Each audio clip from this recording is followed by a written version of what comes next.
in June, the Prime Minister was finally forced to tell us there would be a national inquiry into the grooming gang scandal. 4 months have gone by. Nothing has yet happened other than the preparations, and they're going wrong.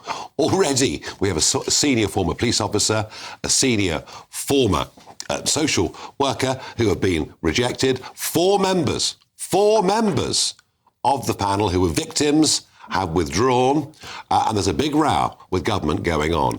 Here was the Minister responsible, Jess Phillips, in the House of Commons yesterday.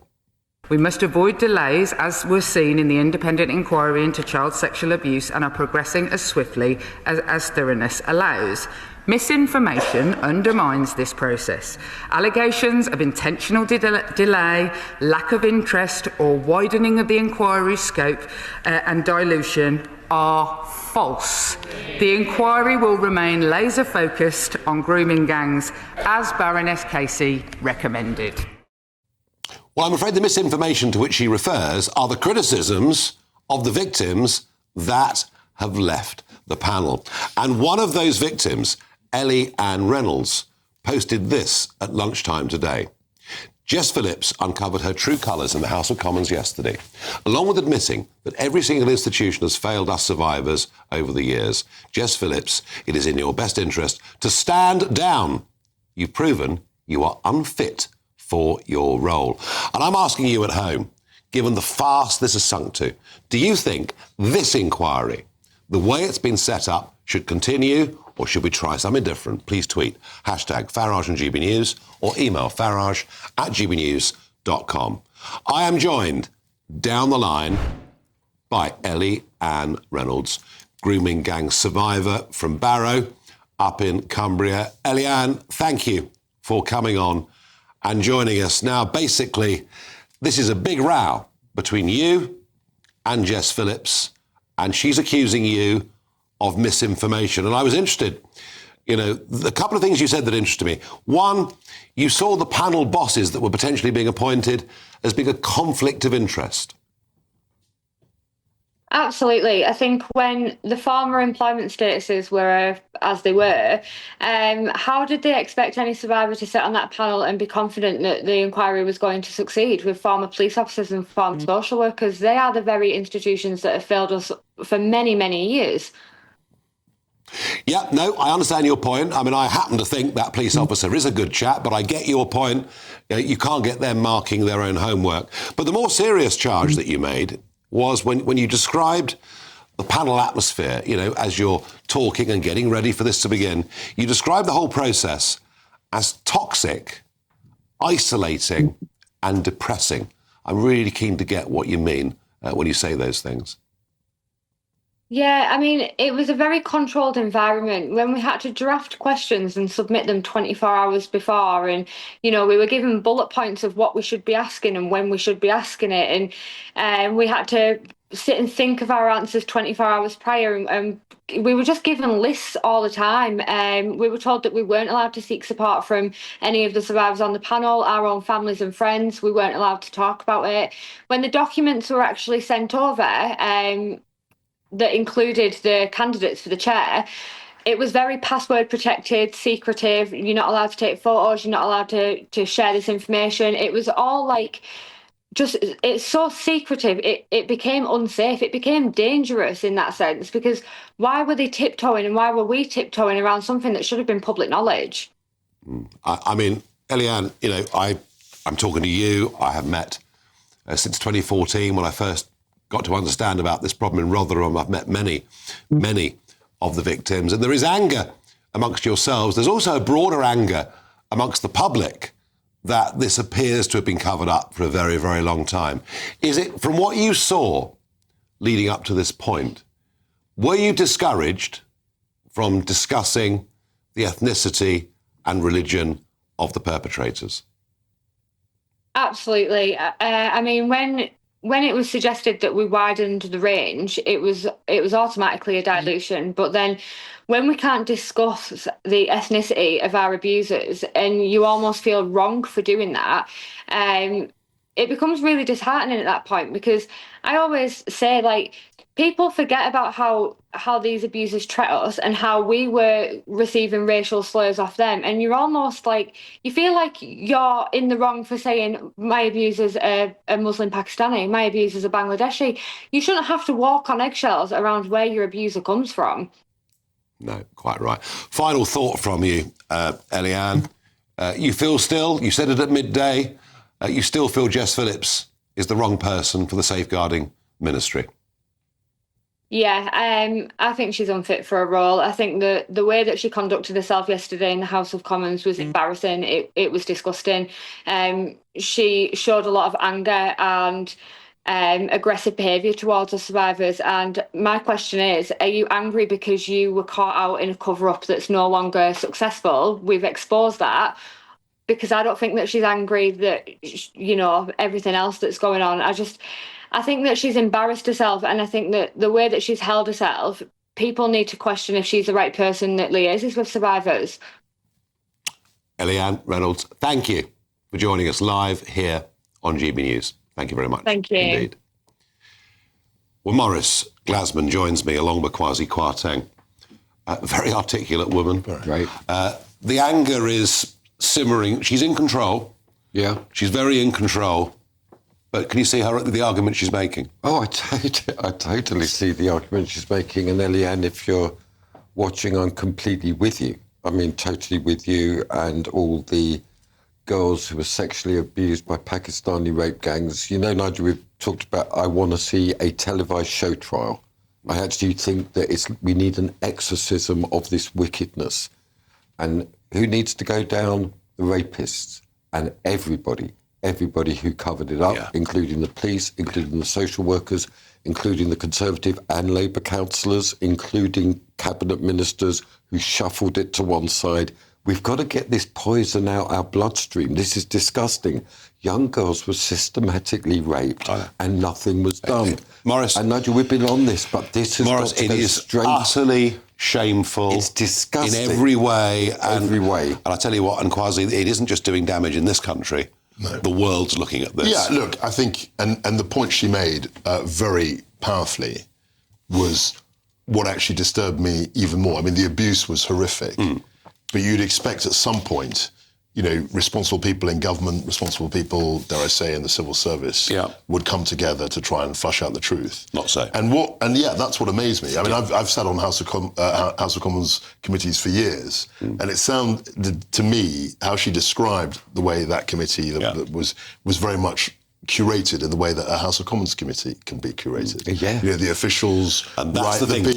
That's the thinking. That's exactly. These are the questions. And that's the thinking in the establishment that led to the failure in the first place. So that's her anger. Yeah, that surprised me because I lived that life. I'm afraid that's true. And I saw that. But I wonder whether there's something a little bit more political in Labour effectively softballing on this and doing everything they can to push the results of the inquiry beyond the next general election.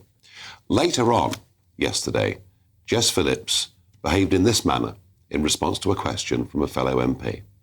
The fact of the matter is that there is absolutely no council in this country who will tell this inquiry where it can and cannot go. I have said that 1,000,000 times from this dispatch box, and yet the same thing gets peddled again and again. Yeah. Now, I admit I could be misreading this, but I think this is very, very political. Let's have a look at Jess Phillips' constituency. Now, you'll see that her majority at the last election was 693 in a constituency with a 43% Muslim population. We can look at another senior Labour figure. We can look, I think, at Wes Streeting's numbers next. And with Wes Streeting, you will see he was elected with a tiny majority of 500, and it is likely, given the change in demographics, that Gaza independents or the hard left are going to put Streeting in a difficult position. It also affects Shabama Mahmood, who is, of course, the Home Secretary. And once again, she was elected. All right, it's a bigger majority, but still you can see there is a growing ethnic, there is a growing sectarian vote in this country. And I Morris, I have to say this to you, that it would suit this Labour government. Yeah.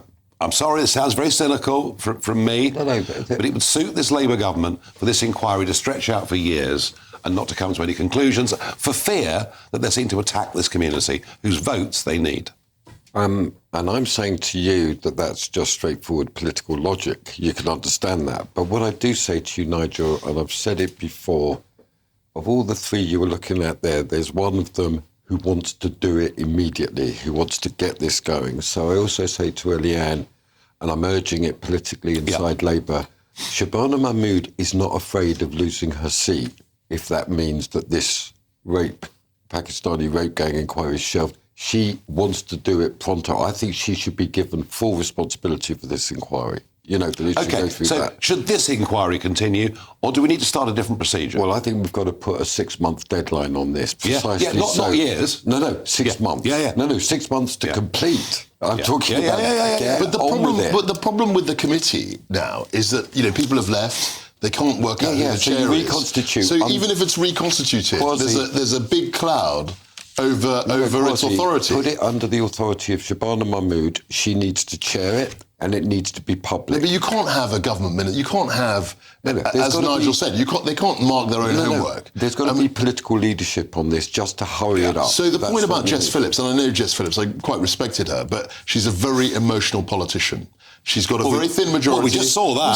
We saw that. And but Morris, she was the one who said we shouldn't have an inquiry in the first place. Exactly. So the idea that she is now the person responsible for the... and she also, crazy. By the way, she also says that her comments weren't directed at the victims. But if you look at what she said and what the criticism of the victims were, I mean, I just, I put her point of view for balance. She takes everything personally, and she's made it very personal, and she's very aggressive. Completely inappropriate. Exactly. So what I'm saying to you, there is actually no issue bigger than this right now. This has got to be right at the centre of our politics. As a nation... Because of the enormity... We need to morally of what it is. Exactly. It's a disgusting, evil, wicked, satanic thing is what I'm saying. The systematic rape of young girls I know. By Pakistani men is wicked and evil. Now, we've got to be... We don't want the mob, and this is what we will get because people will be vigilanteing. What we need is a public trial. Well, Morris, what's clear is that let me make a suggestion. Let me make a suggestion. Last night, we had Ranel Joe Wardner on the panel. He made a very interesting point, that all these public inquiries go on for years. The COVID one's not even over. That's right. We sort of almost barely noticed that Boris Johnson was on it yesterday. He made a point, after the banking collapse in 2008, and the tens of billions of British taxpayers' money that was ploughed in to prop up the banks, that a banking commission was held in Parliament. It actually subpoenaed Fred the Shred. Could this not be done in Parliament? With everything televised, everything live? Perfect. This is what it's got to be. Parliament's got to take control. Yes. This has got to be completely agreed. But you and I know. But listen, I mean, you and I know. By the way, the Speaker in the Lords is a really good man. He would be perfect. But it's obvious. But you know what's happened. The government were dragged kicking and screaming to the point where they had to have an inquiry. I think Nigel makes a fair point about the vulnerability of a lot of these MPs, prominent people. I sound cynical, but I think I'm right. But MPs always think about their majorities. Regardless of what else is going on, they will always be thinking about their majorities. And this is what I'm saying to you, Kwasi. I'm just putting it on the line in front of your viewers and to you, and I've talked to Nigel. I do believe that Shabana Mahmood has the integrity to really push this and do this. Well, do you know something, Morris? If she rises above this absolute B mess, because that's what it is right now. But you and I know that she's not... With people struggling, Kwasi, people struggling to believe what the Prime Minister says on this. Certainly the Jess Phillips thing seems laced with hypocrisy to me. Someone's got to grip this. It is an opportunity for the Home Secretary to step up. It precisely is. Morris, forgive me, you've come across me the whole time. Let me just say one thing. The idea that she decides what the government response to do is for the birds. It's important that your viewers know that it rests with the Prime Minister. The Home Secretary can't put up her hand and say, I'm going to chair this inquiry. If number 10 says no. Yes, of course. And that's what's happening. Number 10 would need... First of all, sorry if there was a microaggression, Kazi. I'm sorry if your feelings are hurt by talking. They're not. I'm a big boy. Morris, don't worry about Kwasi. He can look after himself. I tell you what, I'm going to draw stumps on this. Yes, this is... Morris is right in one regard. This is an opportunity for the Home Secretary to step in and do something. But I also believe Kwasi is right. It would need the authority of number 10. What is for certain is that these young women, and I'm afraid there are thousands of them, absolutely, all over the country, were ignored. They were, frankly, their cases were buried from sight. There were dramatic failures by social services, by police, by politicians. And they were insulted. And they were insulted and worse. And they want the British public to know the truth. We want to know. And I think the British public want to know the truth. Absolutely. And this is a stain, not just on us, but our international reputation as well.